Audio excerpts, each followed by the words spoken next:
There are 1,024 players in a tennis tournament. In each round, half the players are eliminated. Which function can be used to find the number of players remaining in the tournament at the end of X rounds? There are two things that we need to pick up on here. First, there are initially 1,024 players in the tennis tournament. That is the initial value of this exponential function. The initial value is what we call A, and it always sits in the very front of the function. Well, if you'll notice, that is true of each of our four answer choices. They all have the correct initial value in them, and the only difference is the value of B that is given right here. We need to figure out what the correct value of B is in this particular case. What we see is that in each round, half of the players are eliminated. Hone in on that word eliminated. That means that the number of players should be decreasing. Well, decreasing means that B is smaller than 1.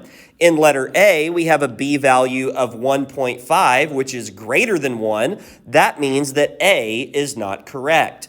In letter B, we have a B value of 0.5, which is less than 1, and so that is a possible answer. In letter C, we have a B value that is bigger than 1, which means that that function is increasing, not decreasing, and so C is also incorrect. Finally, letter D, we have 0.05 as our B value, which means that D is a possibility.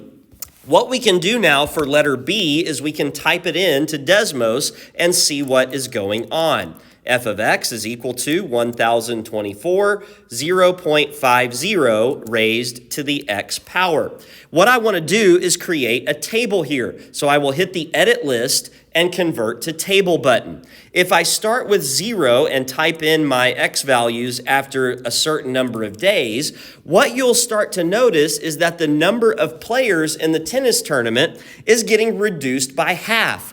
1,024 to 512 is a reduction by half. Half of 512 is 256. Half of that is 128, so on and so forth. And so B, by inspection of the table, leads us to the correct answer. You can also verify it being the correct answer because half would mean 50% of the players. Converted to a decimal, that means that we would be looking at 0.5, and in order to get our value of B, we would just take 1 and subtract it from that rate, which would give us a B value of 0.50, which matches the B value in that answer choice.